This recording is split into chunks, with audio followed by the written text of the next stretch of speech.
this could quite possibly be the most takes I've ever done on a video, because if I would just stop and write a script, it would probably be fine, but I'm lazy. So in today's video, you are going to see a behind the scenes of how a melody photo shoot goes down. It's entertaining, I hope, but I wanted to explain a little bit of like where this outfit came from and why I put it together.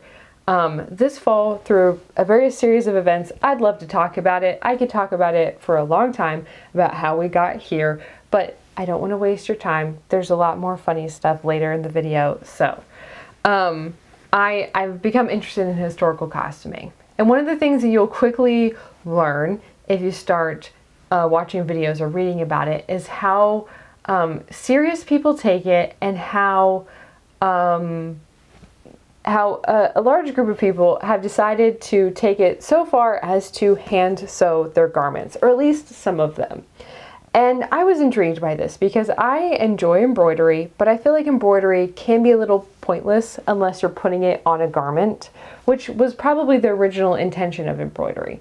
But most of the times today, if I'm doing embroidery, it's just a project that once it's done, I never know what to do with.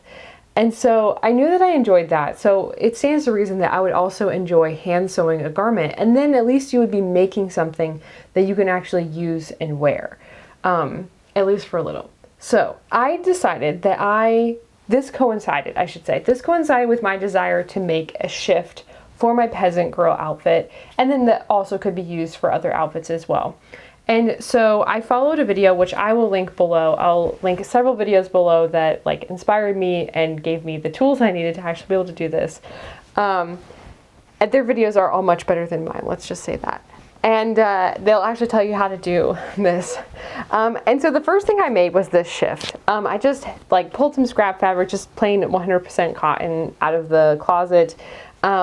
And I sewed it with my machine, and it looks terrible. I hate it. I don't like it. It just did not turn out right. It doesn't fit me right. Even though it's like huge, it still just didn't fit me right. And I think this still could be salvaged, and I might still try to do that. But for now, I like just tossed it away because I hated it. And one of the conclusions that I came to was that in order for my shift to feel more like authentic and real, it would be nice if I could use some kind of an old used linen that would already be like broken in. So whether that would be like a tablecloth or an old sheet, something like that. So I was like scouring eBay, scouring Etsy, couldn't find anything. And then I finally was like, you know what? I have not ever really gone to my local antique shops, mostly because I'm afraid of them just being extremely overpriced, and that's probably the biggest reason, let's be real. Just like not being able to find anything that I really want or that really feels like a treasure. But I decided to venture out, and so I dressed up in full like vintage fashion look, because why not? And went out antique shopping, and I was fortunate to find a lovely linen tablecloth that perfectly fit what I needed. I was a little nervous about it because it did have a lot of embroidery and even like holes, like intentional holes in the tablecloth. And so I wasn't sure how that was going to work for a shift, just as far as like being able to see through it, but it turned out perfectly, like in so many ways. And so this is what we have ended up with. This lovely, lovely hand sewn garment that I am so proud of. I still need to hem it. I was in a hurry to do these photos and didn't care about the hem. So one of these days I need to hem it, but it has this lovely like pleating detail on the sleeves. Just don't look too closely at any of it because I don't know how sturdy this is. I don't know how long this is gonna hold, but it just feels different. Like it just feels different than the cotton, first of all. But I think that if I had sewn this with the machine, I think it still wouldn't feel the same.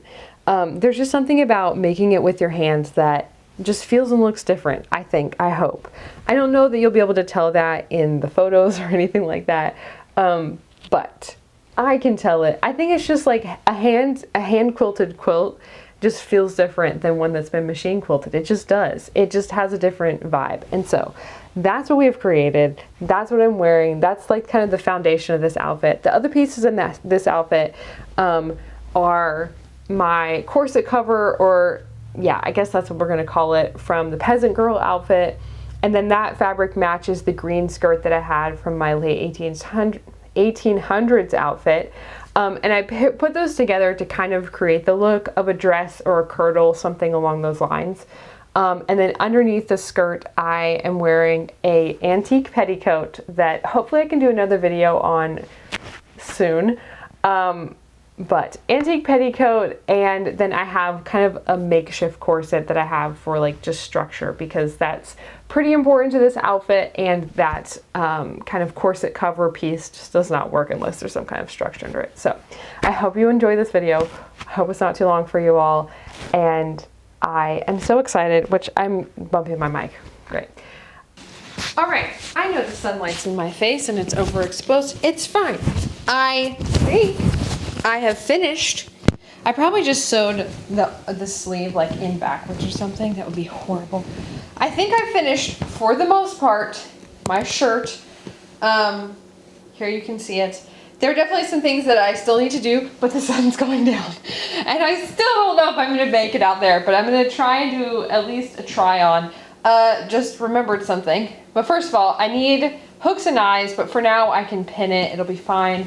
I was gonna also put a hook and eye at the throat, but I think for this, I might just try putting a pin in. This is gonna be the most, I should be actually holding my microphone. It's fine, I was yelling. This is gonna be the most like accurate historical thing ever. Can you feel the urgency? I'm like, I need to get this done. But I need to wash off all the blue stuff from the sleeves. How am I gonna dry it, you ask? I don't know. I don't know. I can at least kind of put it on wet. Surely you won't be able to see that much. It's more important that it not be blue, I think. So I'm gonna do that.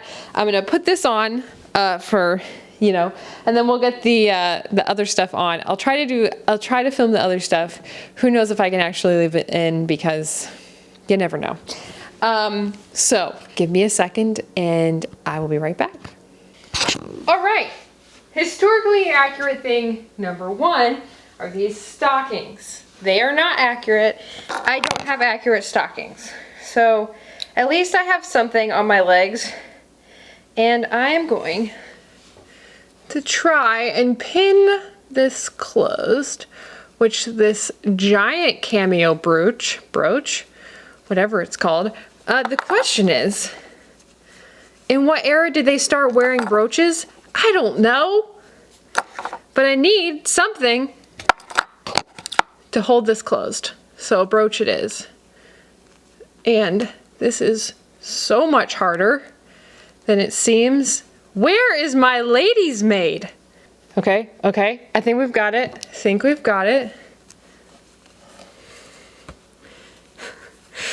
It's not in the center, but that's okay, right? As you can see, my sleeves are still very wet.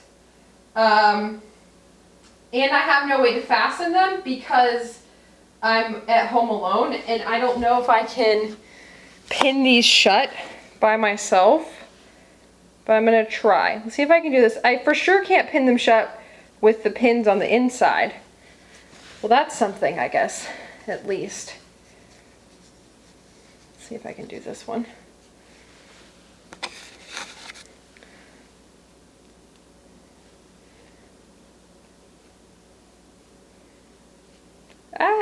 I'm bending this pin so bad. And I've lost the pin. Come on. The sun is setting. The sun is setting so fast, and I'm pretty sure not gonna make it. Classic Melody. I'm having a hard time getting through both layers of fabric without it twisting. You can do this. Come on. You can do this.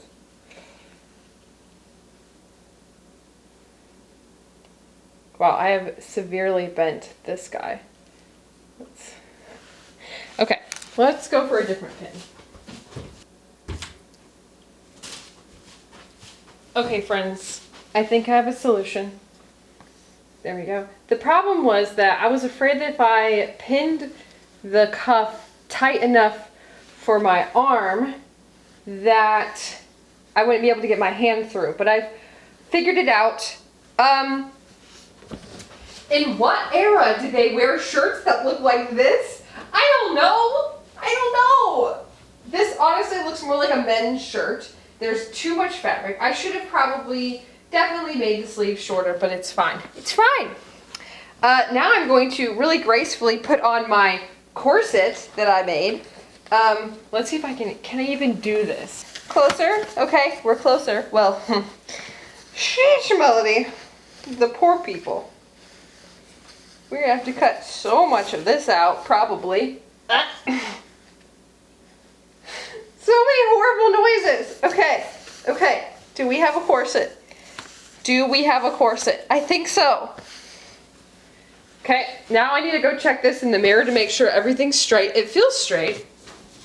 Okay, everything's perfect if we just don't look at the back. So that's great.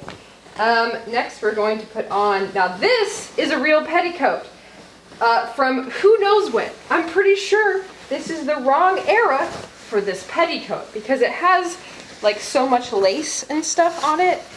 I just don't think that it's for whatever era this is, but maybe it is. I'm pretty sure this is like a late 1800s.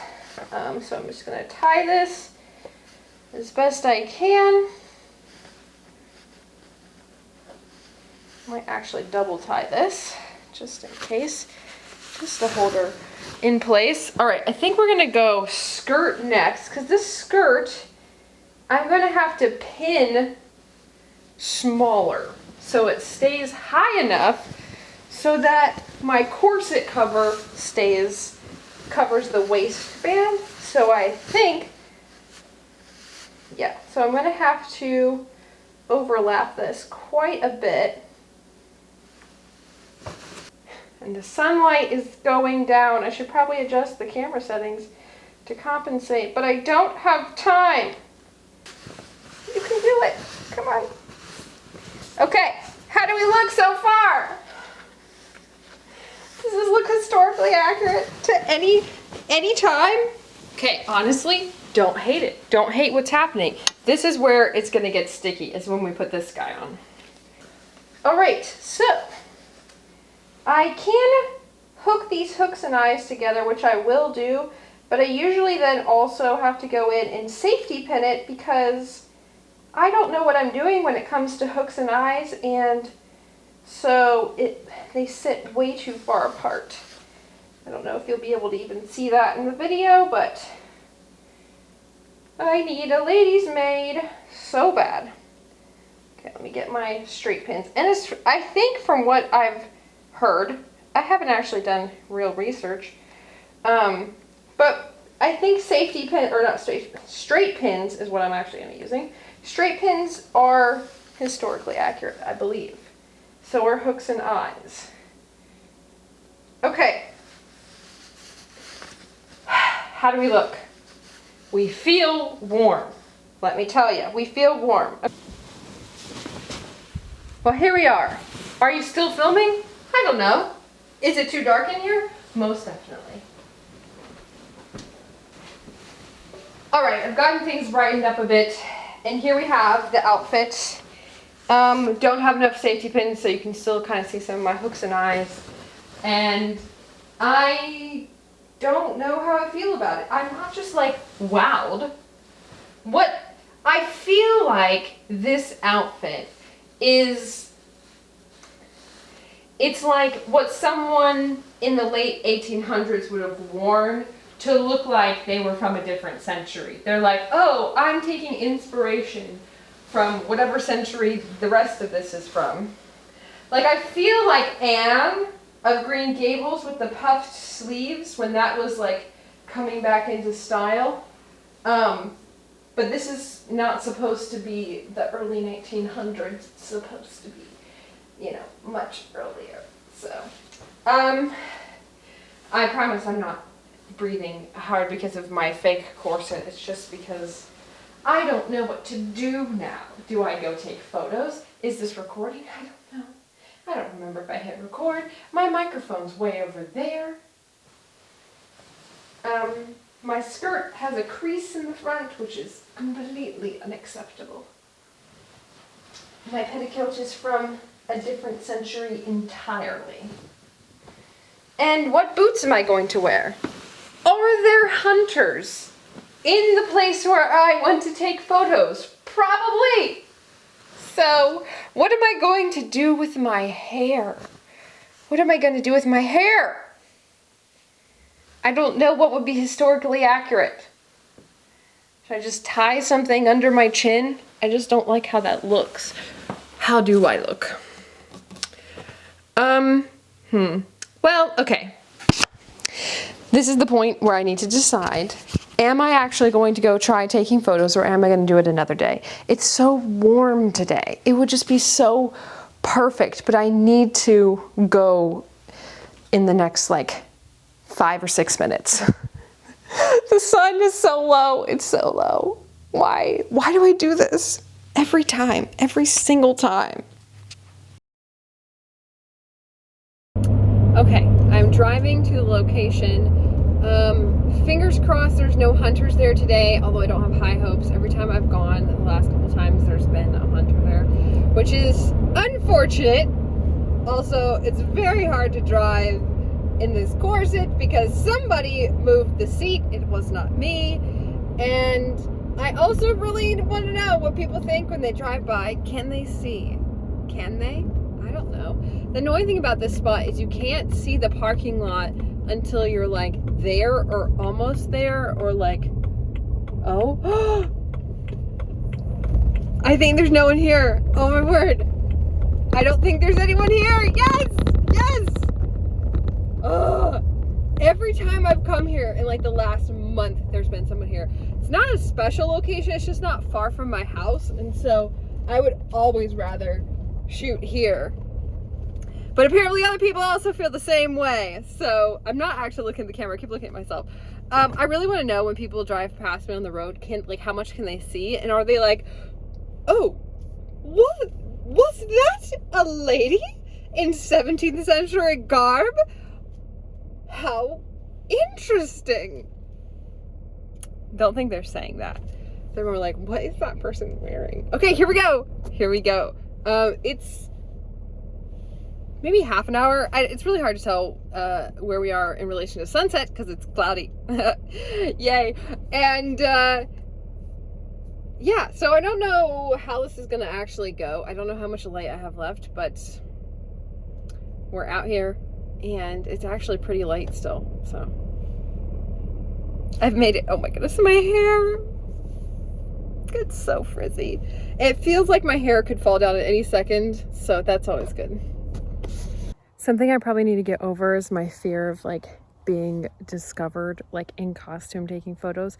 It's not really that big of a deal. Like, I don't understand why I'm so afraid of that. I think it's worse, like, it's one thing for someone to see you in costume. It's another thing for them to see you in costume taking photos of yourself, because then it just seems like conceited and weird. But there's no vehicles here, so there shouldn't be anyone out here. But my fear is still like, oh, maybe someone's like hunting out here and they got dropped off. I have had that happen before, where I went somewhere.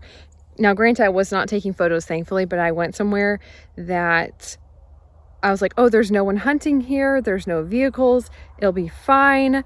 And I may have rode my four-wheeler very loudly past a tree stand with the gentleman in it, and he was shocked. It was an Amish kid, so maybe that made it even worse. And also, can you see my hair is like coming down?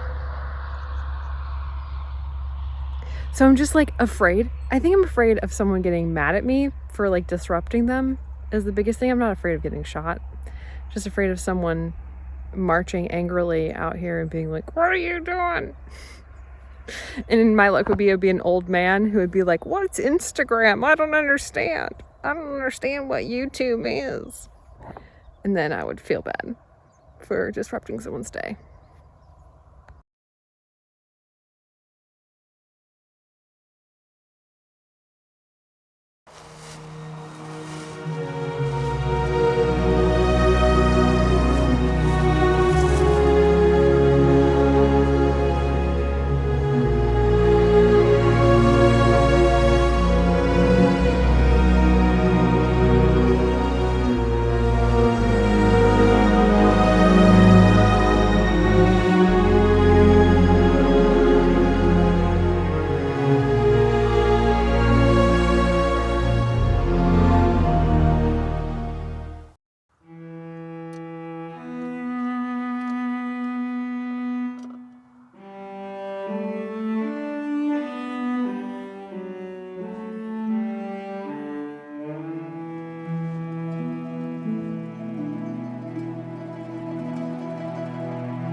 If you made it to the end of the video, congratulations. Thank you so much for watching. Please, if you can, leave a like, leave a comment, subscribe to the channel. Those are the kinds of things that'll help this to actually grow. And if you want to see me do more things like this in the future, let me know. Even if you don't have something to say, just leave a comment so I know that this is the kind of thing that you all want to watch. Or you know what, if you hate it, I guess let me know that too, so that I can cry myself to sleep at night.